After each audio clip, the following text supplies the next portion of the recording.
안녕하십니까, 김정일입니다. 오늘은 교합평면에 영향을 미치는 요소들에 대해서 우리가 알아보도록 하겠습니다. 리뷰를 해보겠습니다. 기존 교정에서는 상하 구치의 오버 이럽션이냐 언더 이럽션이냐가 교정 치료에서 중요한 요소였습니다.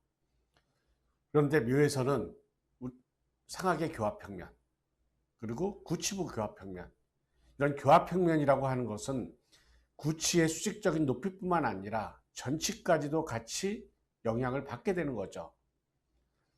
그래서 기존 교정에서 구치의 수직적인 높이보다도 더욱더 광범위하게 우리가 교정에서 사용할 수가 있게 되는 것입니다. 이때 우리는 묘교정에서는 교합평면, 특히 구치부 교합평면, 그리고 수직 고경이 중요한 요소가 되겠습니다.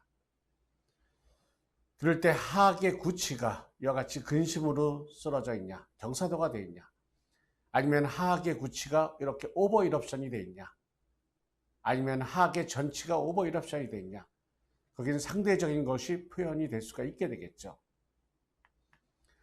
그러면 이와 같은 교합평면은 우리가 어떻게 형성이 될까요? 이와 같이 3세경에 이제 유치혈기가 완성이 됩니다. 그러면서 12세경에 영구치혈이 상하악 제2대구치가 맹출하면서 완성이 되겠죠. 그러면서 교합평면이라고 하는 것이 이제 형성이 됩니다. 이때 교합평면에 영향을 미치는 요소는 다 아시다시피 치아는 바시레이터 메커니즘, 혀하고 입술하고 경계되는 부위에 치아가 매치가 된다. 그 다음에 두 번째, 상하악의 제1대구치, 제2대구치, 그 다음에 전치의 수직적인 높이, 맹출의 방향, 맹출 정도가 차이가 날 수가 있게 됩니다. 그래서 여기에 따라서 다양한 교합평면이 형성이 되겠죠. 그리고 습관, 그리고 치아가 상실된 경우, 그 다음에 앵킬로시스 된 경우, 그 다음에 아치위두스가 부조화 있는 경우, 또한 저루방적인 부조화가 있는 경우, 또한 반대 교합이 있는 경우들에 따라서 다양한 교합평면이 나타날 수가 있게 되는 것입니다. 그래서 일반적으로 유치혈기에 있어서는 펑셔널 오클루잘 플랜을 사용을 합니다. 이런 펑셔널 오클루잘 플랜은 하악의 제2 유구치의 커스프 팁에서 하악 전치의 커스프 팁을 연결한 선이 되겠습니다. 이때 유치혈기에 있어서는 이와 같이 저루방적으로 또는 측방적으로 커브를 가지고 있지 않게 되겠죠. 그래서 플랫한 오클루잘 플랜을 가지게 됩니다. 그러면서 6세경에 상하악의 제1대구치가 맹출을 합니다. 이때 상하악의 제1대구치는 원심 쪽으로 경사도를 가지게 됩니다. 이에 반해 하악의 제1대구치는 근심 경사를 약간 가지게 됩니다. 그래서 이와 같이 영구치혈이 맹출하면서 커브 오브 스피가 형성이 되겠죠. 이때 하악의 제1대구치는 하악의 제2유구치보다 약간 높게 위치하고, 그 다음에 하악의 영구전치는 하악의 유전치보다 더욱더 높게 맹출하게 됩니다. 그러면서 커브가 형성이 되는 거예요. 그러면서 12살경에 제2대구치가 맹출합니다. 이때 제2대구치는 원심 쪽으로 또한 향하게 되고, 반면에 하악의 제2대구치는 근심 쪽으로 경사도가 지게 됩니다. 또한 이때 하악의 제2대구치가 하악의 제1대구치보다 더욱더 높게 맹출하기 때문에, 그래서 커브가 더욱더 심해지는 쪽으로 될 수가 있게 되는 거예요. 그래서 우리는 이러한 커브를 커브 오브 스피라고 얘기를 합니다. 이런 커브 오브 스피는 반지름이 4인치를 가지게 되는 하나의 아크를 가지게 되겠죠.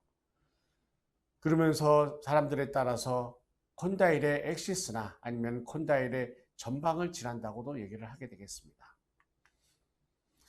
즉 이러한 커브는 하악의 치아의 저루방적인 경사도로의 변화도를 나타나게 됩니다. 일반적으로 하악의 전치는 하악 과두의 힌지 엑시스에 따라서 직각으로 맹출을 하게 됩니다. 구치들도 마찬가지가 되겠죠.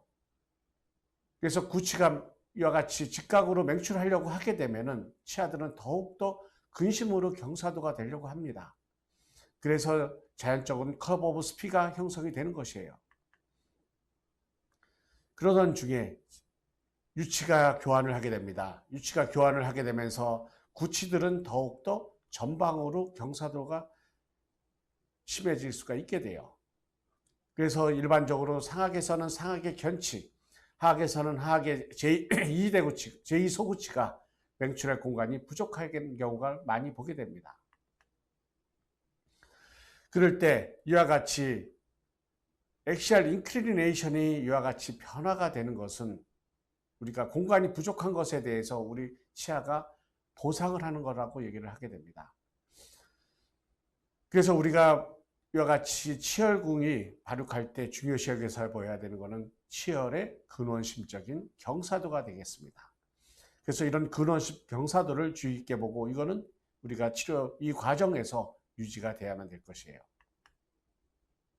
또 하나의 용어가 나옵니다. DPO, 힌지 엑시스에서 오클루잘 프랭까지의 거리를 얘기를 하게 되겠습니다. 이러한 DPO는 이와 같이 DPO가 큰 경우에는 어떤 경우가 될까요? 포스테리어 버티컬 디멘션이 충분한 경우를 의미를 하게 됐습니다. 반대로 DPO가 작은 경우에 있어서는 포스테리어 버티컬 디멘션이 작은 경우를 감소한 경우를 얘기를 하게 되겠습니다. 그럴 때 처음에 태어나서는 치아가 없는 무치아입니다. 이런 경우에 있어서는 오클루잘 프렌이 없게 되겠죠. 이런 오클루잘 프렌은 과두의 경사도와 거의 평행하게 됩니다. 그러다가 치열이 맹출하면서 이와 같이 과두가 형성이 되고 또한 교합평면이 형성이 되게 되겠죠. 그러면서 DPO가 이와 같이 증가를 하게 됩니다. 그러면서 DPO가 증가를 하게 돼서 커브 오브 스피가 형성이 되는 것이에요. 그러면은 브래키페이셜, 얼굴이 동그란 사람들의 경우에 있어서는 뒤쪽이 충분합니다. 그렇기 때문에 DPO가 이와 같이 거리가 긴 경우가 돼요. 반면에 돌리코페이셜, 얼굴이 긴 애들인 경우에 있어서는 하이앵글 타입에 있어서는 DPO가 짧게 됩니다. 그래서 이와 같이 DPO가 짧은 경우에 있어서는 커브 오브 스피의 반지름이 차이가 나게 됩니다. 이를 육식동물과 초식동물로 비교해 보겠습니다. 초식동물은 그라인딩을 해야 돼요. 우리가 얘기하는 소와 양 같은 경우가 되겠죠. 이런 경우에 있어서는 DPO가 충분합니다. 길게 되겠습니다. 그래서 포스테리어 버티컬 디멘션이 충분하게 되겠죠. 이에 반해 육식동물에 있어서는 DPO가 짧게 됩니다. 그래서 이런 DPO가 크면 클수록 커브 오브 스피는 더욱더 심해지게 돼요. 이 얘기는 반지름이 작아진다는 걸 의미를 하겠습니다. 이에 반해 DPO가 짧으면 짧을수록 이러한 커브 오브 스피에 대한 반지름 자체는 길어지게 돼요. 그래서 커브 오브 스피가 거의 없는 쪽이 되겠죠. 그래서 로우 앵글 타입 딥바이트에서는 커브 오브 스피가 심하게 되고 반대로 오픈 바이트에서는 이와 같이 커브 오브 스피가 거의 없는 쪽으로 가게 됩니다. 그래서 로우 앵글 딥바이트 하이 CF인 경우에 있어서는 DPO가 커지게 됩니다. 이런 경우에 있어서는 커브 오브 스피의 반지름이 짧게 돼요. 그래서 이와 같은 경우에 있어서는 딥 커브 오브 스피가 될 가능성이 많이 있게 됩니다. 이에 반해 하이 앵글 오픈 바이 로우 CF 증리에 있어서는 DPO의 거리가 짧게 됩니다. 이런 경우에 있어서는 커브 오브 스피의 반지름 자체가 길어지게 돼요. 그래서 커브 오브 스피가 깊지 않게 되는 것입니다. 딥바이트 환자와 오픈바이트 환자를 비교해 보겠습니다. 이와 같이 딥바이트 환자에 있어서는 DPO의 거리가 충분하고 오픈바이트에서는 DPO의 거리가 짧습니다. 이때 사용하는 교합평면은 네슬로직 오클루잘 프렌이 되겠습니다. 하악의 인사이저 엣지에서 하악 6번의 디스토바칼 커스프를 연결한 선이 되겠습니다. 그러면 우리가 이와 같이 교합평면, 특히 포스테리어 오클루잘 프렌에 영향을 미치는 요소가 무엇인지 우리가 알아보도록 하겠습니다.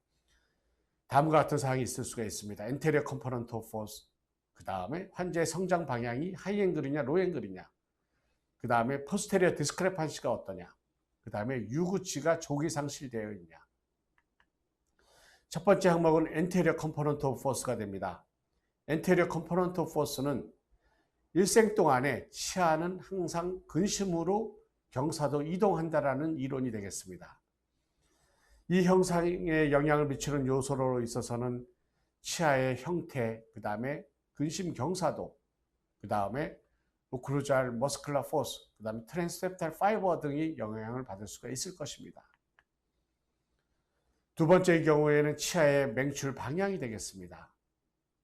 비록 그 논문에 따르면 이와 같이 하이앵글 타입에 있어서는 치아는 구치는 근심 경사도 되는 게 아니라 하악의 구치들은 후방 경사, 약간 직립이 된다고 하였습니다.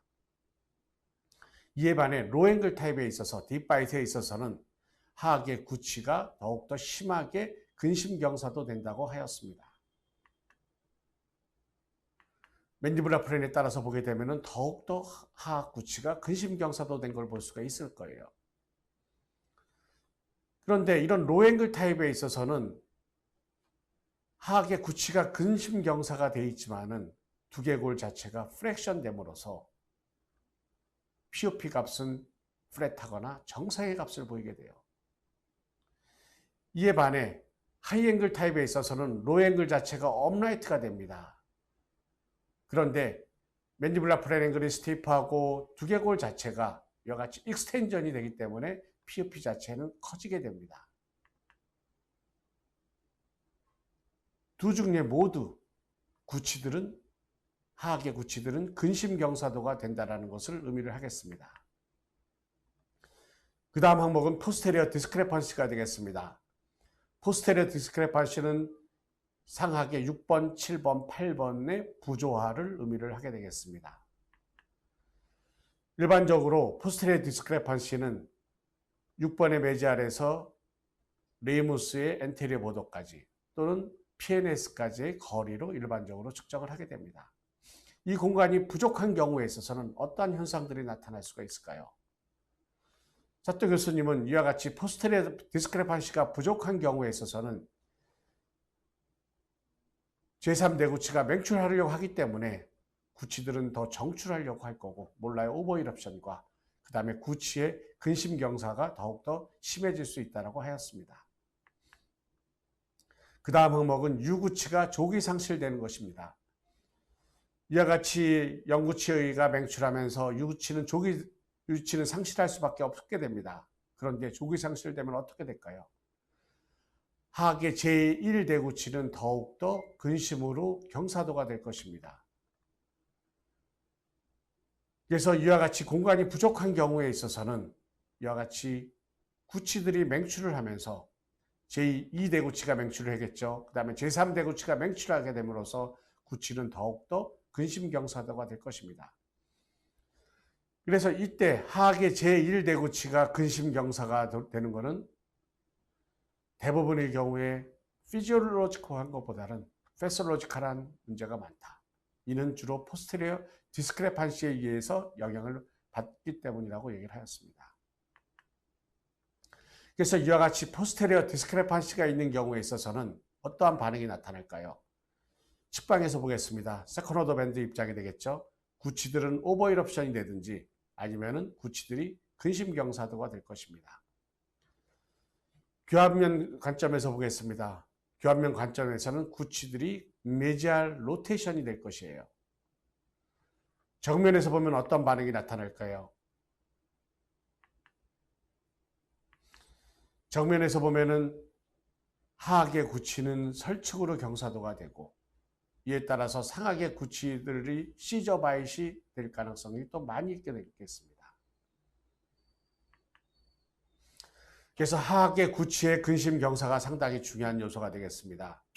하악의 구치가 이와 같이 근심 경사도가 되면은 어떤 부정교합, 일반적으로 우리가 생각할 수 있는 부정교합은 어떤 부정교합일까요? 3급 부정교합이 됩니다. 왜냐하면 하악의 구치가 상악에 비해서 더욱더 전방에 위치한 경우가 되겠죠. 또 어떤 부정교합에 있어서는 1급으로 보일 수도 있게 됩니다. 왜 이렇게 되어 있을까요? 하악의 구치는 근심으로 되어 있지만은 이를 보상하기 위해서 상악의 구치 또한 전방으로 경사도가 되어 있는 것입니다. 또한 어떤 부정교합에 있어서는 하악의 구치가 더욱더 근심으로 경사도가 되었습니다. 그런데 2급 부정교합을 보이게 돼요. 왜 그럴까요? 하악골 전체가 후방으로 위치한 경우를 의미를 하게 되겠습니다. 이런 경우에는 어떻게 표현이 될 수가 있을까요? 3급에서는 POP 자체가 플랫한 상태로 표현이 될 것이고 2급에서는 POP 자체가 스티프하게 발현이 될 것입니다. 다시 한번 리뷰해 보겠습니다. 이와 같이 로앵글이건 하이앵글이건 로앵글인 경우의 자체는 치아는 더욱더 근심 경사도가 됩니다. 반면에 하이앵글에 있어서는 치아는 직립을 하게 됩니다. 그런데 하이앵글에 있어서는 맨디블라 플랜 자체가 후하방 회전을 이미 하기 때문에 두 골격 모든 사람들인 경우에 있어서는 하악의 구치들은 근심 경사를 할 수밖에 없다라는 것입니다. 그래서 이를 anterior component of force라고 얘기를 하게 됩니다. 경청해 주셔서 감사합니다.